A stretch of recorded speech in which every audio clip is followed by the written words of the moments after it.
Capsicum দিয়ে আম তেলের আচার বানানোর জন্য নিয়েছি দুটো ক্যাপসিকাম আর 3টে আম। এই 3টে আম 700।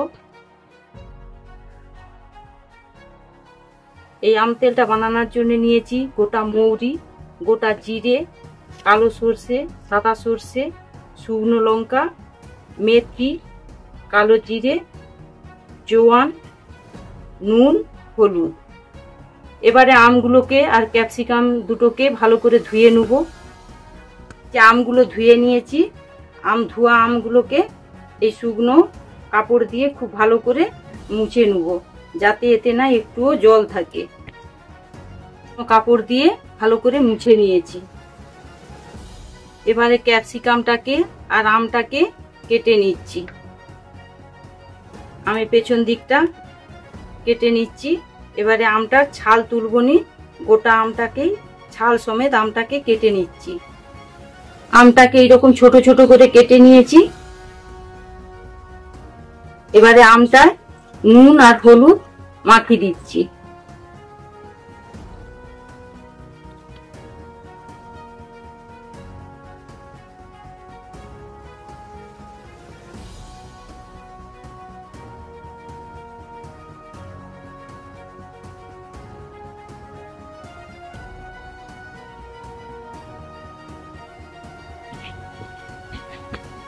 নুন আর হলুদটাকে হাত দিয়ে ভালো করে মাখিয়ে দিচ্ছি। নুন আর হলুদ খুব ভালো করে মাখিয়ে দিয়েছি। এবারে আমটা বেশ কিছুক্ষণ 4-5 ঘন্টা থাকবে এরকম নুন আর হলুদ মাখানো হয়ে। এবারে যে দুটো ক্যাপসিকাম নিয়েছি, ক্যাপসিকামটাকেও ওই রকম আমের সাইজ করে কেটে নেব। ভিতরের আঁতিটাকে ফেলে দিচ্ছি।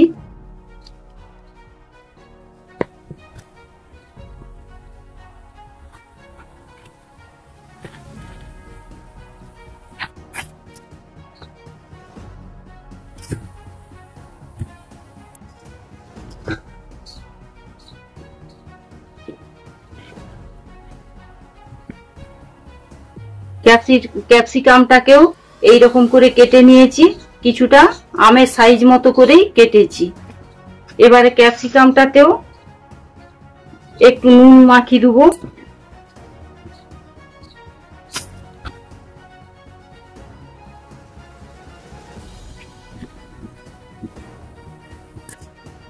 আর একটু হলুদ মাখিয়ে দিচ্ছি।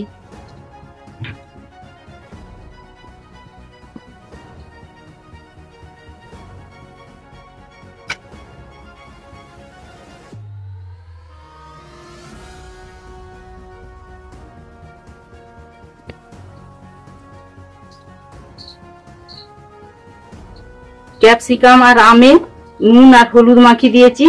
কিছুক্ষণ এরকম নুন আর হলুদ মাখানো হয়ে থাকবে। এবারে একটা ডিশ চাপা দিয়ে দিচ্ছি। আমটাকে 5-6 ঘন্টা নুন আর হলুদ মাখিয়ে রেখে দিয়েছিল। এবার দেখতে পাচ্ছেন কতখানি নুন আর হলুদ জলটা বেরিয়েছে আম থেকে। এবারে আমটাকে একটা ঢাকা নিয়ে এই ঢাকায় ছেঁকে নেব।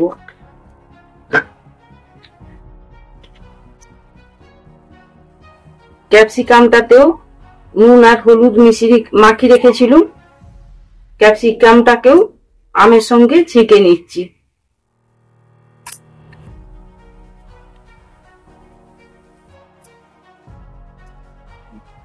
আমটাকে ছেঁকে নেওয়ার পরে এবারে একটা পেপার পেতেছি, পেপারের উপরে আমটাকে ঢেলে দিচ্ছি।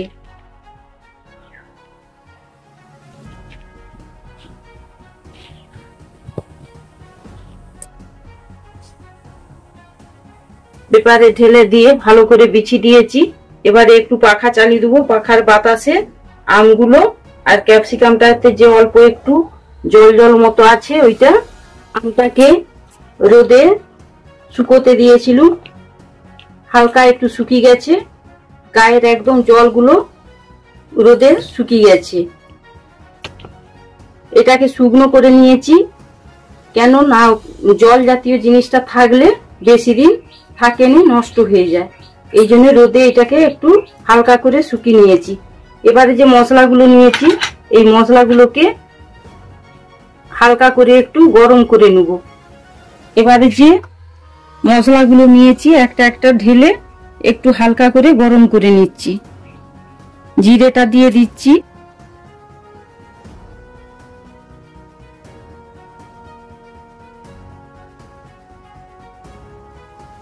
একটা স্টিলের থালা নিয়েছি, থালাটাকে খুব ভালো করে মুছে নিয়েছি। এবারে সব রকমের মশলাটা হালকা গরম হয়ে গেছে। এবারে এই থালাটাতে নাবিয়ে নিচ্ছি। নাবিয়ে নিয়ে এই মশলাগুলোকে মিক্সচার মেশিনে গুঁড়ো করে নেব। এবারে যে লঙ্কাগুলো নিয়েছি লঙ্কাটাকে একটু গরম করে নেব। নুনটা দেবো পরিমাণ মতো, নুনটাকেও একটু কড়াই গরম করে নিচ্ছি।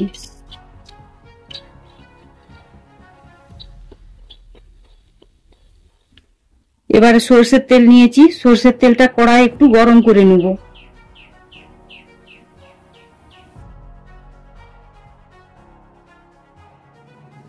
তেলটা খুব বেশি গরম করব না, হালকা করে একটু গরম করে নিচ্ছি। এবারে এতে যে কালো জিরেটা নিয়েছি কালো জিরেটাকে তেলটায় দিয়ে দিচ্ছি।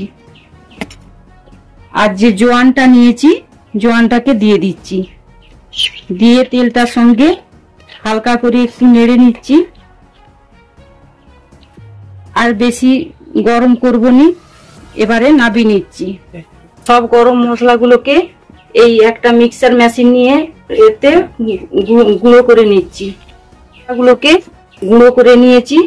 এইবারে এই আমের এতে দিয়ে দিচ্ছি। মশলাটা দিয়ে দিয়েছি।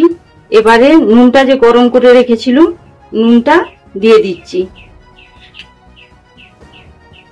মশলাগুলো সব দেওয়ার পরে নুনও দিয়ে দিয়েছি।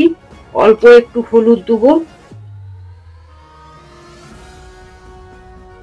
দিয়ে তেলটা যে কড়াই গরম করে রেখেছি কালো জিরে আর জোয়ান দিয়ে, এবারে তেলটা একটু গরম ছিল সেই জন্য তেলটাকে ঠান্ডা করে নিয়েছি। ঠান্ডা করে এবারে এই আমটাতে দিয়ে দিচ্ছি। এবারে এই তেলটাকে মশলা দিয়ে পুরো আমটার সঙ্গে ভালো করে মিশিয়ে দিচ্ছি।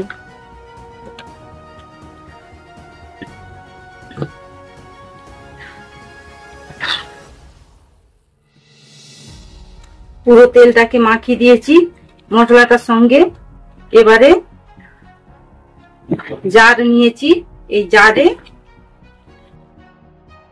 তেলটাকে রেখে দিচ্ছি।